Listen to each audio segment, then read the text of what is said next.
Hola, hoy vamos a hablar de ética empresarial y responsabilidad social. Junto con las obligaciones formales que las empresas tienen en el marco de gobierno corporativo y las expectativas de las partes interesadas que tienen mayor poder e interés, cada vez con mayor intensidad, los gobiernos y la sociedad en general demandan que las empresas consideren las expectativas de las partes interesadas de una manera más amplia, abarcando cuestiones relacionadas con la ética y la responsabilidad social de la empresa. Estas noticias ilustran el creciente interés general por estas prácticas de las empresas. El que sean capaces de gestionar o no correctamente estas crecientes demandas puede tener un fuerte impacto en la buena marcha de la organización y en el desarrollo de la estrategia. Por ello, es interesante que nos detengamos en el estudio de este tema. Comenzamos indicando que cuando hablamos de ética empresarial y responsabilidad social de la empresa, podemos distinguir tres niveles. A nivel macro, podemos plantearnos cuestiones relativas a la función de la empresa y otras organizaciones a nivel global. Por ejemplo, si es papel o no de la empresa, ayudar a la superación de los grandes retos de la humanidad, como es la reducción de la pobreza, la desigualdad social o el cambio climático. Estas cuestiones tienen que ver con la postura ética general de la organización. Dentro de este marco macro, la responsabilidad social de la empresa hace referencia a las formas específicas en las que una organización irá más allá de las obligaciones mínimas definidas en la normativa y el gobierno corporativo, con la función de satisfacer las demandas de las partes interesadas. Finalmente, desde el punto de vista individual, podemos centrarnos en el comportamiento y las acciones de los individuos que forman parte de las organizaciones, por lo que también hablaremos brevemente en este epígrafe de la ética individual.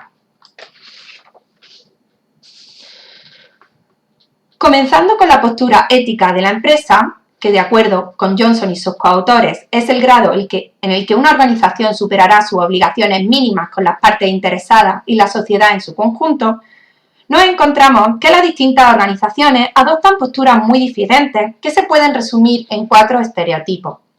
Estos representan una lista que progresivamente incluye más intereses de las partes interesadas en la estrategia y una mayor gama de criterios para evaluarlas. El primer tipo representa una postura extrema, según la cual las organizaciones adoptarán el planteamiento de que la única responsabilidad del negocio es satisfacer los intereses a corto plazo de los accionistas. En este supuesto, la empresa debe cumplir con lo establecido por la legislación, pero más allá de estas obligaciones mínimas, su objetivo es la búsqueda de la eficiencia económica. Esta postura argumenta, entre otras cuestiones, que es función de los gobiernos y no de las empresas cubrir las necesidades sociales y que darle este poder no sería adecuado. Un segundo tipo de empresa reconocería que las buenas relaciones con las partes interesadas puede suponer un beneficio a largo plazo para el accionista. Por ejemplo, uno de los mecanismos que se alude con mayor frecuencia es la gestión de la buena reputación. Si llevamos a cabo actividades filantrópicas, la empresa podría conseguir un trato más favorable de los clientes y con ello aumentar la rentabilidad, lo que a su vez mejoraría la situación de los accionistas. Una tercera postura ética es aquella que defiende que los intereses y las expectativas de las partes interesadas, además de las de los propios accionistas, deben incorporarse más explícitamente en los propósitos de la organización y su estrategia. En este supuesto, los directivos ya no tendrían la función de generar valor simplemente para los accionistas, sino para todos los stakeholders. Así, el rendimiento de la empresa debería medirse de forma muy diversa y no solamente en función de factores financieros. En este supuesto surge el reto de cómo conciliar los intereses de muchas partes interesadas, los cuales, muchos de ellos, son contrapuestos. Por ejemplo, en esta categoría podríamos encontrar una pequeña empresa familiar que, además de ser rentable, busca ofrecer trabajo a los miembros de la familia y mantener una determinada comunidad local. También algunas organizaciones del sector público podrían obedecer a esta tipología de empresa. El diseño de una estrategia en este grupo requiere más tiempo, pues implica hacer consultas con las diferentes partes interesadas y resolver conflictos difíciles. El cuarto y último grupo representa el extremo ideológico. En este, las empresas deben ayudar a conformar la sociedad y las consideraciones financieras son secundarias o meramente una limitación. Quizás sería difícil encontrar aquí una empresa cotizada. Este bloque suele ser más común en organizaciones caritativas u ONG. Aunque cada empresa puede tener una postura más o menos avanzada en este espectro, encontramos una tendencia general a demandar que la empresa participe cada vez más activamente en la superación de los grandes retos de la sociedad.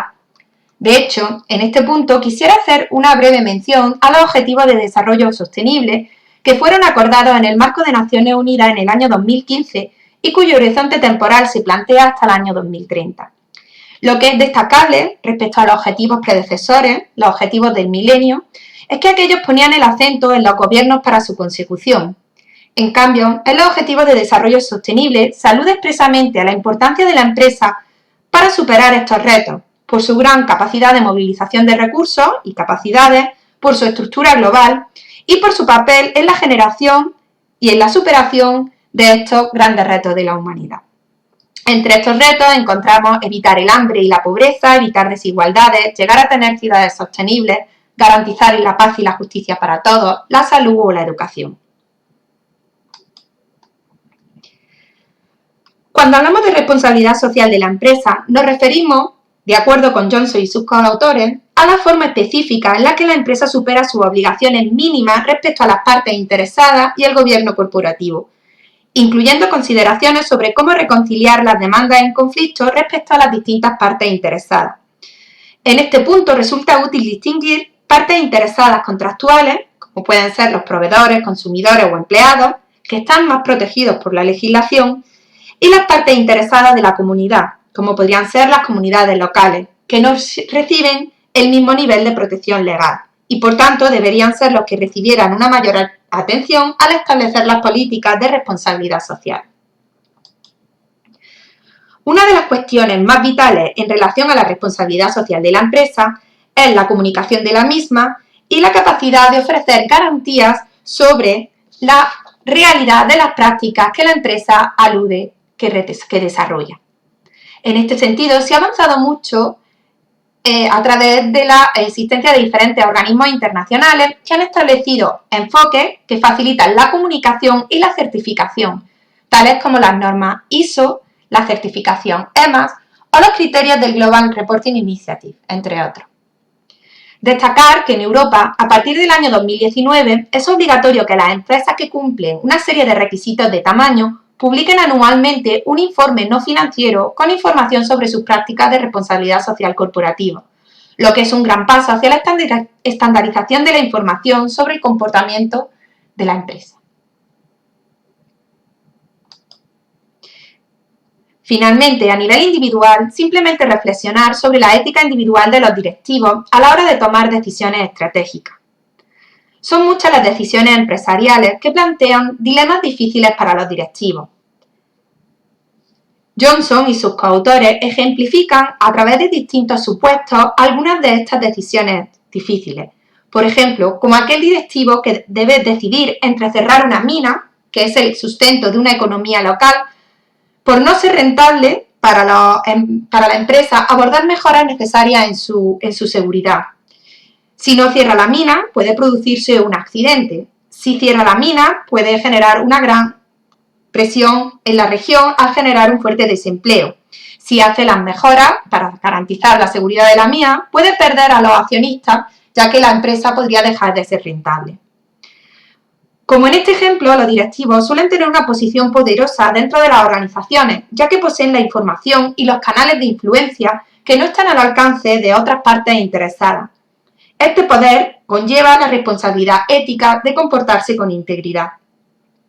Sin embargo, hablar de integridad empresarial es un tema complejo, puesto que los comportamientos están fuertemente determinados por creencias subconscientes y depende fuertemente también de la cultura. Es por ello que es interesante que las empresas definan códigos de conducta para clarificar estas cuestiones tan difíciles y que los directivos sepan qué se espera de ellos. Como conclusión, en este vídeo hemos visto que existen diferentes estereotipos de postura ética de la empresa, según la intensidad con la que se defienda se defienda que se deben considerar las demandas de las partes interesadas. La responsabilidad social de la empresa son las formas específicas en las que la empresa supera sus obligaciones mínimas con respecto a las partes interesadas y el gobierno corporativo. A nivel individual, el poder que tienen los directivos mediante el control de la información y de los recursos conlleva la responsabilidad de comportarse con integridad, comportamiento que puede orientarse a través de la publicación de códigos de conducta. Muchas gracias por su atención.